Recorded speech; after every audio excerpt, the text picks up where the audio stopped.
I'm Chris Seislove, and this is the Blue Force Gear holster adapter, the high model specifically. Prior to this development, we started off with the Blue Force Gear holster adapter. It is an amazing product to get your belt and weapon interface to be optimized, i.e. the holster.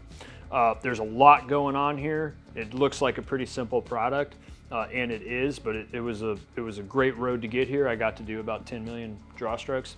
The first iteration of this piece of equipment looked like this. So this one matches kind of the Safariland UBL mid-ride, and if I put these two together, you can absolutely see the difference. The high mount is shorter, thus bringing the pistol up higher on your hip. So the question quickly becomes, why do you want one over the other, or why do we do two? Why is there so many options to mount pistols at varying heights off of your belt? The most simple answer to that question is that people come in all various shapes and sizes, and they do all various sorts of jobs when they have a pistol hanging off of their belt. So ergo, different lengths of drop become pretty important if you're truly looking to optimize your body, your belt, your holster, and then you quickly bounce that off of what it is you do every day.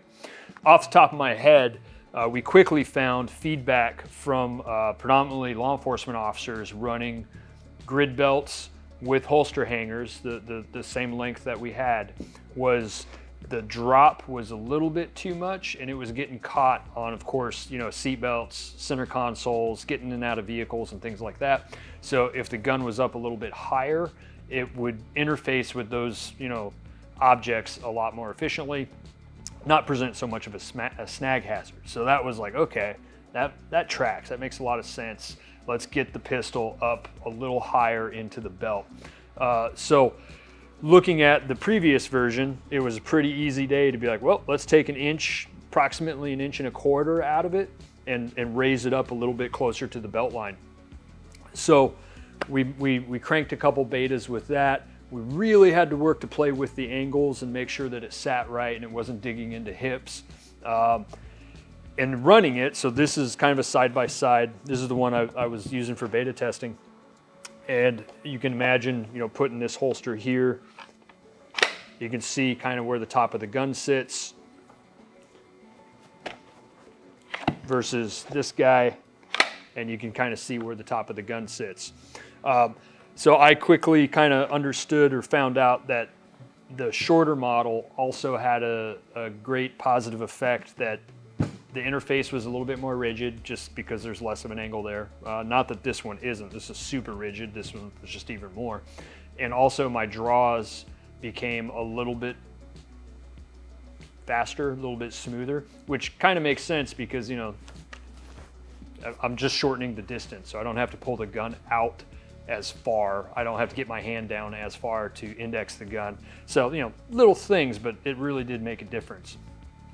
And oh, by the way, yes, because the gun is a little bit higher, closer to my hip, closer to the belt, it was a little bit more rigid and didn't get caught on, getting out of vehicles and things like that. It wasn't smashing center consoles and seatbelt interfaces and things like that. So also a bonus.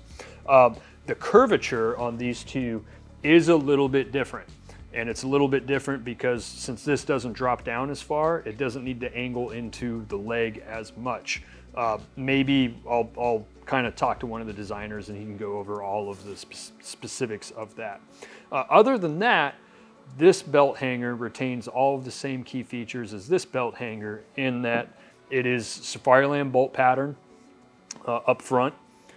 In the back, it is absolutely angled for whatever, rear cant, forward cant, whatever you like on your holster. You can kind of see from mine, I kind of dig running the cant all the way over to get about a 5-degree forward cant out of that holster. I kind of find that just makes that pistol fly out of there with a little bit less tension, so that's kind of a good thing.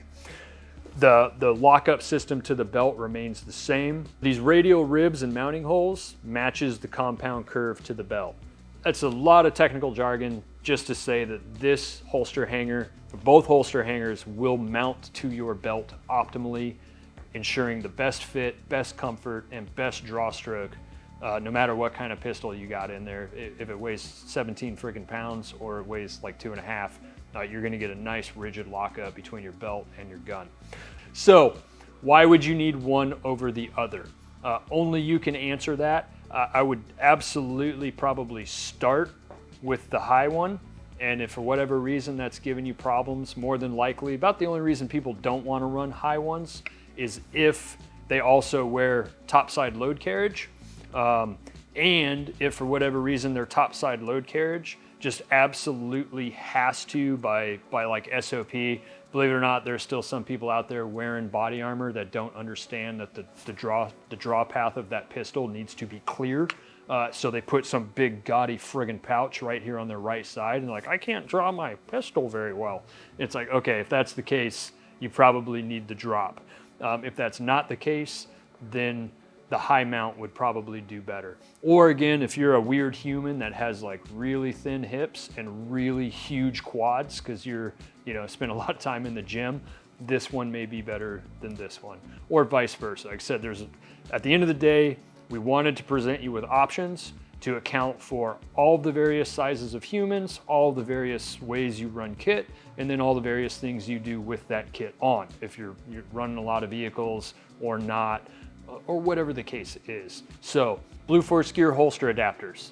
2 options to make sure that whatever it is you're doing with that holster adapter is going to be optimized for your kit, your body, your mission.